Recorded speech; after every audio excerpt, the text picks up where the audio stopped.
بن جائے گا. یعنی عالم جو ہے ان کو جاہل کہا جائے گا، اور جو جاہل ہیں وہ اپنے آپ کو عالم کہتے ہیں. معلومات تو ہے لیکن علم نہیں ہے، ہدایت بھی نہیں ہے، تزکیہ بھی نہیں ہے، نور بھی نہیں ہے. جنرل نالج ہو سکتا ہے ہو، لیکن یہ معاشرے کا جو اس وقت حال ہو جائے گا کہ پریکٹیکلی علم کی شمع بجھ جائے گی. اس وقت اگر آپ ہم پھر مثال دیتے ہیں کہ اگر آپ نے معاشرے کا علم دیکھنا ہے تو 70-80 چینل ٹیلی ویژن کے لگا کے دیکھ لیجئے، کسی ایک چینل پہ علم کی بات نہیں ہو رہی ہوتی. نہیں، جو لوگ بھی بٹھائے جاتے ہیں جیسا جو اسکالر ڈسکس کرتے ہیں وہ آپ والی بات ہے، وہ خود اختلافی باتیں ہوتی ہیں، چھوٹی بات ہوتی ہے، گھٹیا بات ہوتی ہے. کوئی بات ایسی نہیں ہوتی جس سے قوم کی کردار سازی ہو، تربیت سازی ہو، الا ماشاءاللہ ایک آدھ پروگرام، ایک آدھ کوئی شخص، ایک آدھ کوئی اسکالر آ کے کوئی ہدایت کی بات کرنے کی کوشش کر رہا ہے. لیکن اس نقار خانے میں اس طوطی کی سنتا کوئی نہیں. ایک طوفان مچا ہوا ہے، اتنی خرافات گفتگو کہ پریکٹیکلی اگر آپ تھوڑی دیر سن لیں تو آدمی ہائپر ٹینشن کا شکار ہو جاتا ہے، ڈپریشن ہو جاتی ہے، انسان کا بلڈ پریشر رائز کرنے لگ جاتا ہے. کون بنے گا نوجوانوں کا وزیر اعظم؟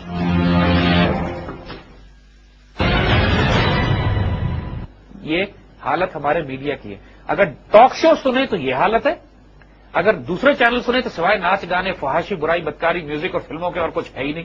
نہ ویلیو ہے نہ ویلیوز ہیں. حال یہ ہو چکا ہے معاشرے کا. پھر کہتے کہ دنیا کے عالم ظالموں کی طرح ہو جائیں گے. یعنی یہ عالم جو ہیں یہ دنیا دار اتنے ہو جائیں گے، یہ ظالم ہو جائیں گے پریکٹیکلی کہ اپنے ناپاک چہرے پر پگڑی رکھ کے، امامہ رکھ کر اپنے آپ کو معزز بنانے کی کوشش کریں گے. آج لوگ بڑے بڑے عالم بنے ہوئے ہیں، صاحب جبہ، ابا، قبا و دستار، بڑی بڑی ٹوپیاں، بڑے بڑے ان کے ابایا ہے، داڑیاں بھی بہت لمبی ہیں.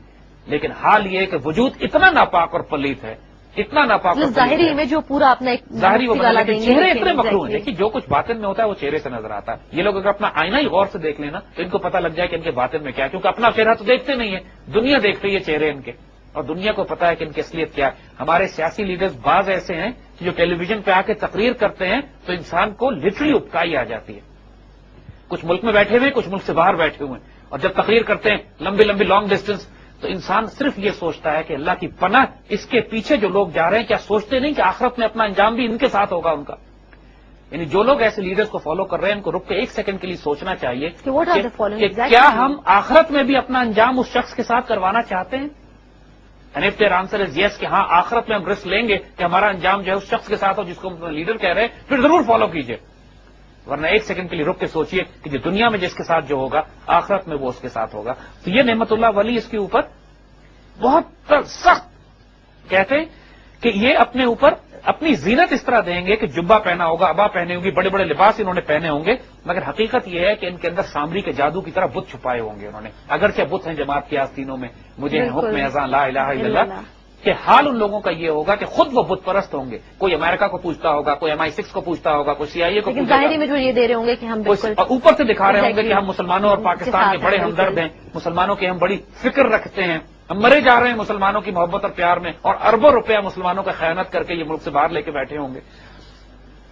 حلال جاتا رہے گا، حرام کی تمیز ختم ہو جائے گی، عورتوں کی عصمت زبردستی لوٹی جائے گی.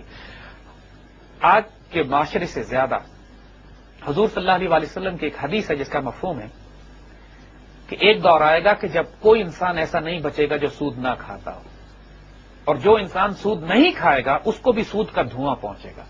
جیسے کوئی آدمی سگریٹ نہیں پی رہا لیکن ساتھ والا کوئی پی رہا ہے تو اس کو دھواں، پیسے اسموکنگ تو ہو رہی ہے. اسی طرح پیسے حرام تو ہر کوئی ٹرانزیکشن میں آگے پیچھے کسی نہ ہر چیز میں چاہتے ہیں. حرام اور حلال کا معاملہ آج بھی پورے معاشرے میں آپ دیکھیے، وہ شخص جو آج کے دور میں حلال رزق کھا رہا ہو یقین کیجئے ولی اللہ ہے.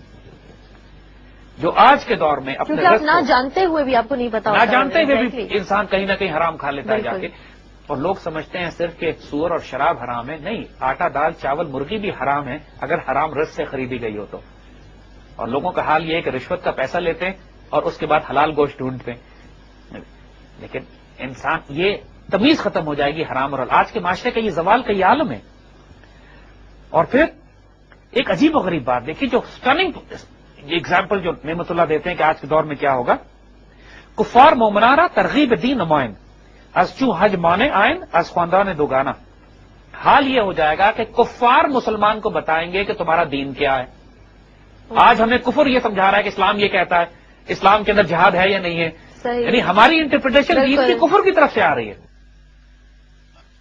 سکھائے گا مسلمانوں کو کہ تمہارا دین کیا ہے، اور یہ کفر مسلمانوں کو حج سے روکیں گے، تم کو نمازوں سے روکیں گے، تم سے کہیں گے تم انلائٹن ماڈریشن کا رستہ اختیار کر لو، تم شراب بھی پی سکتے ہو۔ ماڈریٹ مسلمان وہ ہوتے ہیں جو شراب بھی پیتے ہیں، برائی بدکاری بھی کرتے ہیں، ہر قسم کا دنیا کے ساتھ معاملہ رکھتے ہیں، تو یہ ماڈریٹ مسلمان ہے۔ جو مسلمان 5 وقت نماز پڑھتا ہے، جو اپنے اللہ رسول کی شریعت پہ چلنے کی کوشش کرتا ہے، وہ فنڈامنٹلسٹ ہے۔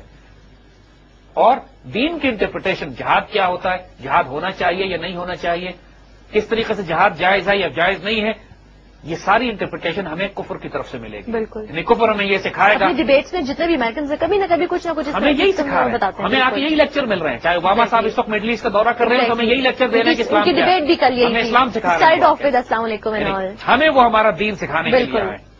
یعنی کہ ایک وقت ایسا آ جائے گا کہ کفر مسلمانوں کو دین سکھائیں گے آگے۔ یہ اس سے پہلے کبھی نہیں ہوا تھا، تاریخ اسلام میں یہ پہلا موقع ہے کہ کفر کو اتنی جرت ہوئی ہے کہ قرآن آ کے انٹرپریٹ کر رہے ہیں۔ بالکل تازہ ترین ایگزامپل ہے، ایگزیکٹلی آج کے بعد مطلب کل کا واقعہ ہے انفیکٹ یہ سب کچھ کیا ہو رہا ہے۔ پھر کہیں گے بینی تو قاضیہ ربر مسند جہالت گیرن رشوت اسخل کے علامہ بابہانہ۔ پھر کہتے ہیں کہ یہ سارا نظام جو چل رہا ہوگا اس میں جوڈیشری کا حال تمہیں بتاؤں میں کیا ہوگا۔ اب نعمت اللہ جوڈیشری پہ بات کرتے ہیں، کہتے ہیں بدترین جاہل لوگ ججز بنیں گے، ناپاک پلیت لوگ ججز بنیں گے، اور ان کا حال یہ ہوگا کہ صرف رشوت سے انصاف دیا جائے گا۔ اور اس وقت معاشرے میں جو عدالتیں پاکستان کا جو دوسرے سب سے نمبر پہ، کرپٹ ادارہ جوڈیشری ہے اس وقت، کہ جہاں سوائے رشوت دیے انصاف کا کوئی تصور یہ نہیں۔ سروے بھی ایک کنڈکٹ کرایا گیا ابھی ریسنٹلی، ٹرو۔ اور یہ کہتے ہیں کہ وقت وہ آ جائے گا کہ بدترین ظلم جوڈیشری میں ہو، چاہے سیشنز کورٹس ہو، پولیس ہو، تھانہ ہو، ہائی کورٹ ہو، لوور کورٹ ہو، سپریم کورٹ ہو، ہر جگہ پہ کسی لیول پر آپ چاہے وکیل کو رشوت دیں، چاہے آپ کورٹ کے اہلکاروں کو رشوت دیں، حتیٰ کہ ججوں کو رشوت دیں۔ اور جس لیول پر کرپشن اس وقت پاکستان کی جوڈیشری میں گھسی ہوئی ہے کہ صرف اس سے یہ مثال لے لیجیے آپ کہ معمولی مکان کے کرائے کا کوئی مقدمہ ہوتا ہے تو 20-20 سال چلتا ہے، انصاف کا ہے۔ اور بدترین لوگ قاضی بنیں گے، یعنی معاشرے کے وہ لوگ کہ جو قاضی بننے کے بعد آئے دن ہم دیکھتے ہیں کرپشن کے کیسز ججز کے خلاف آ رہے ہیں، سو واٹ از دس، اور آل اباؤٹ دیٹ۔ یہ اس کی وجہ سے معاشرے میں فساد ہے۔ اگر معاشرے میں انصاف ہو اور عالم ٹھیک ہوں تو ممکن نہیں ہے کہ اس کے بعد معاشرے میں ظلم ہو۔ ڈائریکشن ہی نہیں ہے، فوکس ہی نہیں ہے، کیونکہ یہ دو نظام ایسے ہیں کہ جو معاشرے کو درست رکھتے ہیں۔ اسپرچل گائیڈنس علماء کی طرف سے آتی ہے اور قانون کی پاسداری اور قانون کی عملداری عدالت عدلیہ کی طرف سے آتی ہے۔ یہ دونوں نظام کرپٹ ہیں تو ملک کا یہ حال ہے۔ اس کو پھر بہانہ بنایا جاتا ہے کہ جی ہمارا تعلیم کم ہے اور ڈیموکریسی نہیں ہے، یہ خرافات ہے۔ حالانکہ یہ دو مین یہ پلرز سب ہیں۔ خرافات ہے۔ جب معاشرے کے اعلیٰ ترین لوگ جس کا کام انصاف دینا ہے، جس کا کام علم تقسیم کرنا ہے، وہ جاہل ہو جائے، کرپٹ ہو جائے، پھر معاشروں کا یہ حال ہو جاتا ہے۔ ایبسلیوٹلی۔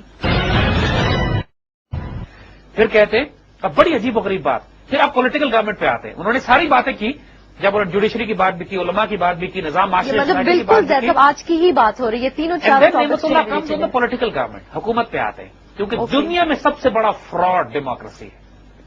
جس طرح کی ڈیموکریسی ہمارے یہاں مسلط کی گئی ہے کہ بدترین بدکار لوگ مسلط کیے گئے، خود امریکہ میں بھی جس طریقے سے میڈیا اور پیسہ کنٹرول کرنے کے بعد یہ اپنی مرضی کے حکمران لے کر آتے ہیں، اور دنیا سے اقبال نے جب کہا ہے جمہوریت کے بارے میں کہ یہ جس کو تم آزادی کی نیلم پری سمجھتے ہو، یہ استبداد اور ظلم کا دیو ہے جو پاؤں مارتا چلا آ رہا ہے، یہ ایسا نظام حکومت ہے جس میں انسانوں کو گنا کرتے ہیں، تولا نہیں کرتے۔